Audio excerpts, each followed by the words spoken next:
सभी मलिक मुरा lover channel देखने वाले भाइयों को मेरे से राम राम, सत श्री अकाल, अस्सलाम वालेकुम। जैसे कि आपको पता, आपके अपने चैनल MMLG पे हमेशा कोई न कोई प्रॉब्लम से रिलेटेड ही वीडियो आती है, जिससे कि किसान को डेयरी फार्म करना आसान हो जाए। हमारा हमेशा प्रयास रहता है कि ज़्यादा से ज़्यादा आपको हर पॉइंट क्लियर किया जाए, ताकि हर किसान उस बात को समझ के न फायदा उठा सके और अपने डेयरी फार्म को सक्सेस कर सके। स्टार्टिंग से इस चैनल का मकसद ये था। तो आज हम पिछली वीडियो का ही पार्ट लेके आ रहे हैं। उस पार्ट के अंदर एक वीडियो में बहुत सारे पॉइंट हो जाते हैं तो बंदा कन्फ्यूज हो जाता है। पिछली वीडियो में हमने बहुत सारे पॉइंट शॉर्ट आउट क्लियर करने की कोशिश करी। भैंस के लंबे टाइम दूध न देना, जल्दी दूध से भाग जाना, बच्चा भूलना, फीडिंग का मैनेजमेंट है, तो कुछ पॉइंट उसमें बच गए थे। तो आज उस दूसरे पार्ट में हम बचे हुए पॉइंटों के ऊपर ही आज का हमारा विषय रहेगा। और ये आपको बता दें कि आप में से ही कोई व्यूअर हमारे चैनल के व्यूअर हैं और मिलने वाले भी हैं, नूतन है MP से। तो उन्होंने ये सारे पॉइंट भेजे थे, क्योंकि जिस बंदे को जो प्रॉब्लम आती है, पूरा प्रयास करने के बाद भी वो किसी लक्ष्य पे नहीं पहुंच पाता, तो जाके फिर उसकी वो प्रॉब्लम बन जाती है और फिर बंदा कंफ्यूज हो जाता है, मैं गलत हूँ या मेरा काम करने का तरीका गलत है या कई पशुओं में प्रॉब्लम है।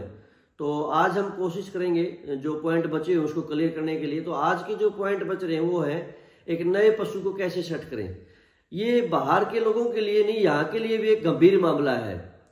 जहाँ बंदे को नॉलेज होती है, अगर ये पता है, सब कुछ कर लिया, टेस्ट करा लिया, पशु फीडिंग पे भी है, और आपने किसी के फार्म पे 20 किलो भैंस का सपोज किया, दूध देख लिया 2 टाइम। उसके बाद में कोई भी भैंस, हमारे यहाँ पे भी ऐसा ही होता है, जब हम भैंस लेके आते हैं तो वो ये नहीं है कि सेम प्रोडक्शन देती है। कितना ही बंदा क्यों ना एक्सपर्ट हो, लेकिन वो उसका दिमाग चेंज नहीं कर सकता भैंस का। उसको वो जो जहां से फार्म से चलती है या एक घर से दूसरे घर में जाती है, तो जैसे इंसान फील करते हैं, मैं बार बार कहता हूं, जैसे इंसान फील करते हैं ऐसे पशु फील करते हैं। तो जगह चेंज होती है, धर्म देशी वो दूध तोड़ जाती है, और आप में से बहुत सारे लोग इस बात को भली भांति जानते हैं। तो जैसे भी हम 20-22 किलो की भैंस लेते हैं तो वो उसके ऊपर डिपेंड करता है। कोई स्ट्रेस में 4 किलो तोड़ती है, कोई 6 किलो तोड़ती है, कोई आधा दूध भी तोड़ जाती है। तो पीछे मेरे फार्म की अभी बात करूं तो मैं 2 भैंसें दूध तैयार की लेके आया, तो 22 किलो 21 किलो के आसपास की भैंस थी वो, और आते हमारे पास वो 16 किलो पे 15 किलो पे आ गई। और एक को तो मैं आपको बताऊं, वो फीडिंग वगैरह सही खा रही है, सब कुछ सही अच्छी खा रही थी। एक दिन तो महज उसने थोड़ा सा चारा कम किया, और चारा कम करते ही 2 किलो सिर्फ दूध दिया। जो 11 किलो टाइम का दूध देना चाहिए, उस भैंस ने 2 किलो दूध दिया। तो हमारे जैसे एक्सपर्ट जो अपने आप को मानते हैं, काम करते हैं, इतना भैंस के अंदर घुसे हुए होते हैं, उनके भी जमीन खिसक जाती है। तो नेक्स्ट डे हमने उसका सैंपलिंग पहले ही रखा था, अगले दिन उसकी सैंपल की रिपोर्ट आ गई। रिपोर्ट आई बिल्कुल नेगेटिव। तो उसमें वहां पे प्रॉब्लम क्या होती है, कई बार पेट के अंदर इतनी गैसें या रूमन, इतना pH उसका इतना अपसेट हो जाता है, और वो सब होता क्यों है, पशु के दिमाग में डिस्टरबेंस चलती रहती है। उसकी वजह से जो पशु उसकी हॉबी है खाने की, खा तो रहे हो, उस पशु कहीं छोड़ते हो, खाना पीना नहीं छोड़ते, लेकिन दिमाग में कहीं कहीं उसके पीछे वाली बात चलती रहती है। तो उससे क्या होता है, एकदम खा तो लेगा पशु, लेकिन वो डाइजेस्ट नहीं होगा। तो उसकी वजह से जब रूमन खराब होता है, तो रूमन खराब होने की वजह से सीधा कहा वो उसका ग्लूकोज बढ़ता नहीं, ग्लूकोज नहीं बनेगा, ब्लड नहीं बनेगा, तो सीधी सी बात है, फिर वो सीधा इफेक्ट दूध पे आएगा, दूध नहीं बनेगा। फिर आप देख रहे हो पशु खा रहा है और दूध वो, तो हमने उसको उस सिचुएशन में, जो मैं अपनी बताता हूँ, तो एक भूख का जो फार्मूला मैंने आप लोगों के साथ में शेयर किया था, देसी फार्मूला, उसमें बहुत सारी जड़ी बूटियां हैं, उसको वो फॉलो किया, और शाम को ही उसने लगभग 5 किलो दूध दिया। और जो भी पशु ऐसे डाउन मारता है और प्रॉब्लम टीट की, इन्फेक्शन की नहीं है, तो दूध पे भी जल्दी आता है, यानी कि चौथे टाइम पे वो कवर कर गई और उसी टाइम दूध पे आ गई। लेकिन 2 किलो दूध देना है अपने आप में बहुत डरावनी बात है। तो ये विषय कहाँ आ गया, ये विषय आ गया पशु के दिमाग का चेंज, उसकी जो प्लेस चेंज हो रहा उसका। ऐसे ही 1-2 महीने पहले एक भैंस हम लेके आए 20 किलो दूध की, तो वो भैंस लंबे टाइम तक, इन्फेक्शन की तो कोई कहने वाली बात नहीं, अपने फार्म पे आते ही चेक होता है, हम उसका सबसे पहले दूध चेक कराते हैं, बैक्टीरिया चेक कराते हैं, तो रिपोर्ट उसकी भी नेगेटिव थी। और वो कंटिन्यू 10 से 12 दिन उस भैंस ने हमारे को 10-11 किलो दूध दिया सिर्फ। और डिस्टर्ब भी थी, आगे पीछे ऐसे पाँव करती रहती थी, टहलती रहती थी। तो जो आगे पीछे टहलने का जो उसका वजह था वो क्या थी, उसकी बेचैनी, दिमाग में अपसेट होना। और ये चीजें कई बार इतनी लंबी चल जाती है, पूरा लैक्टेशन भी वो भैंस उस घर को अपना नहीं मानती और अपने आप को वहां पे कंफर्ट नहीं समझती। 24 घंटे उसके दिमाग में बेचैनी रहती है, चारा खाती है लेकिन बेचैनी रहती है। तो वो प्रॉपरली उसका जो रूमन है उसका जो जितने भी बॉडी के लेगामेंट है वो सही से प्रॉपर काम नहीं कर रहे, क्योंकि दिमाग डिस्टर्ब है और सारा काम दिमाग से चलता है। आप फिजिकली ताकतवर हो और आपका दिमाग यदि खराब हो गया किसी वजह से, या बंदा मेंटल हो गया, तो उसकी सारी बॉडी खराब हो जाती है, वो किसी काम की नहीं रहती। दिमाग से ही सब चलता है। आप फिजिकली पाँव से अनफिट और दिमाग आपका फिट है तो आप कुछ भी कर सकते हो।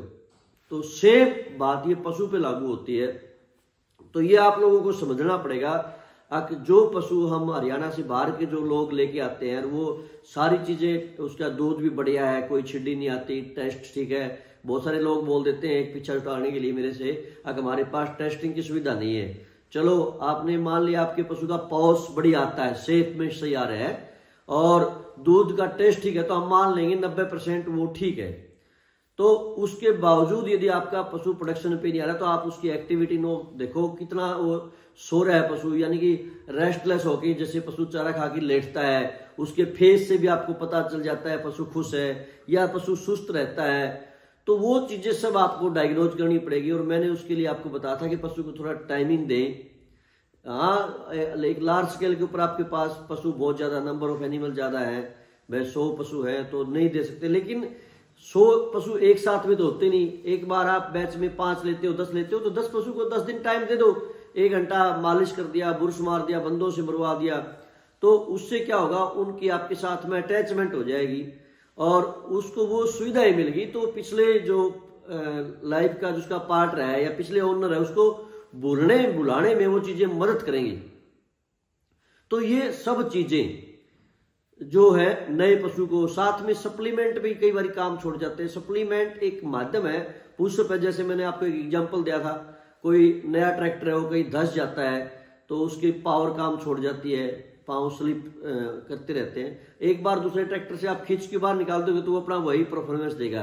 तो ये चीजें जो मेडिसिन होती है ना, ये पुशअप करने के लिए, एक बार पशु को करने के लिए एक माध्यम है, साधन है, ताकि आपको 1 साल वेट ना करना पड़े और आपका पशु जल्दी सेट आ जाए। उनके लिए क्या क्या है वही चीजें हैं, जैसे ग्लूका बूस्ट है, ये भी दिमाग को चेंज करती है, रूमन को फिट करती है, सारा काम दिमाग और रूमन से होता है, दिमाग से ही काम करेगा और पेट में सब कुछ नॉर्मल है, पीएच नॉर्मल है, खा पी सही रही है, दोनों चीजें बैलेंस में आ जाएगी तो आपका पशु बहुत जल्दी सेट हो जाएगा।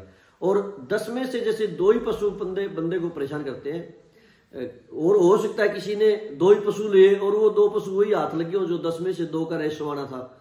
तो ये चीजें बहुत गंभीर है, बट ऐसा नहीं है, पॉसिबल नहीं है। नेक्स्ट काउइंग के ऊपर वो पशु 100% आपको बढ़िया परफॉर्मेंस देगा। कंडीशन ये है कि आपका मैनेजमेंट अच्छा हो। तो ग्लूका बूस्ट है, जैसे आप ग्लूका बूस्ट नए पशु को दोगे, अब सर्दी के मौसम में कोई पशु जाता है तो उसके अंदर बॉडी में पेन बहुत होता है, लंबे टाइम खड़ा रहता है तो स्ट्रेस मानता है पशु, जकड़न हो जाती है, तो उसके लिए आर्टिजोन का इंजेक्शन मैंने बताया था, मैक्लोडाइन मैंने बताया था, आप मेलोनेक्स प्लस जहाँ पे अवेलेबिलिटी होती है, कोई भी पेन किलर आप इंजेक्शन 1 से 2 दिन सिर्फ दे दो, और साथ में कैटासोल। ये कैटासोल क्या एनर्जी देता है पशु की, जितनी भी उसकी ट्रांसपोर्टेशन में एनर्जी वेस्ट होती है उसको रिकवर देगी। इसमें बी कम्प्लेक्स वगैरह सब होते हैं और ये भूख को भी बढ़ाता है, ब्लड के सर्कुलेशन को भी तेज करता है। तो ये सपोर्टिव तौर पे ग्लूका बूस्ट हो गया, कैटासोल हो गया। कैटासोल की जगह आप और भी कोई भी फास्फोरस का इंजेक्शन जो आपको अवेलेबल हो वो दे सकते हो। ये चीजें यदि आप पशु को कंटिन्यू दोगे, भूख की गोलियां दोगे, जैसे कोई भी भूख, या भूख का मैंने देसी फार्मूला जो बताया वो थोड़ी मेहनत करनी पड़ती है, ग्वार पट्ठा, बेसन वगैरह, लहसुन है, अदरक है, वो चीजें उसके अंदर मिला के ने उस फार्मूले के अंदर मिलानी है, जो चीजें बोल रही है वो यदि आप 8 से 9 दिन का उसका ट्रीटमेंट है तो पूरा लैक्टेशन आपकी भैंस पूरा फीडिंग खाएगी, और फीडिंग खाएगी, माइंड उसका सेट हो गया। जैसे अच्छा खाएगी, खाने में भी नशा होता है तो पशु जब खाता पीता रहता है तो पशु जल्दी सेट होता है। तो यदि इन चीजों का आप ध्यान रखोगे तो बाहर से लाए हुए पशु को आप जल्दी सेट कर पाओगे और डेयरी में अच्छा बेनिफिट ले पाओगे। नहीं तो आप नॉर्मली उसको यदि छोड़ दोगे ऐसे ही, अगर नहीं खा रहा है, कोई प्रॉब्लम नहीं होती, बहुत बड़ी मेजर कोई बीमारी नहीं होती, सिर्फ और सिर्फ स्ट्रेस होता है एक जगह से दूसरी जगह जाने का। वो स्ट्रेस बाद में धीरे धीरे जब नहीं खाएगा तो उसकी जो अंदर के माइक्रोफ्लोरा है वो इतने कम हो जाते हैं, डिस्टर्ब हो जाते हैं, उनकी तादाद घट जाती है, तो भूख ऑटोमेटिक फिर बाद में कम हो जाएगी और वो बाद में एक बहुत बड़ा समस्या का विषय बन जाएगा। वो समस्या का विषय ना बने इसलिए आप 1 हफ्ता 10 दिन अपने पशु को अच्छे से केयर करें, बहुत उसकी खातिरदारी करें। तो जैसे ही आपका पशु सेट हो जाएगा तो आपको अच्छा मुनाफा इसमें मिलेगा और आप इस डेयरी फार्म से कट ऑफ नहीं होगे, डरोगे नहीं, और आपके अंदर कॉन्फिडेंस आएगा। जब आप पशु को सेट करते हो अपने फार्म पे तो एक कॉन्फिडेंस पैदा होता है कि मैंने इसको सेट कर लिया। वो कॉन्फिडेंस ही आपके डेयरी फार्म को सक्सेसता की जो और लेके जाता है। धन्यवाद। आपको वीडियो कैसी लगी तो कमेंट के माध्यम से बताएं। आपकी जो प्रॉब्लम है वो आप कमेंट के माध्यम से शेयर कर सकते हो कि ये प्रॉब्लम है, उसी के ऊपर टॉपिक के ऊपर हम वीडियो बना देंगे।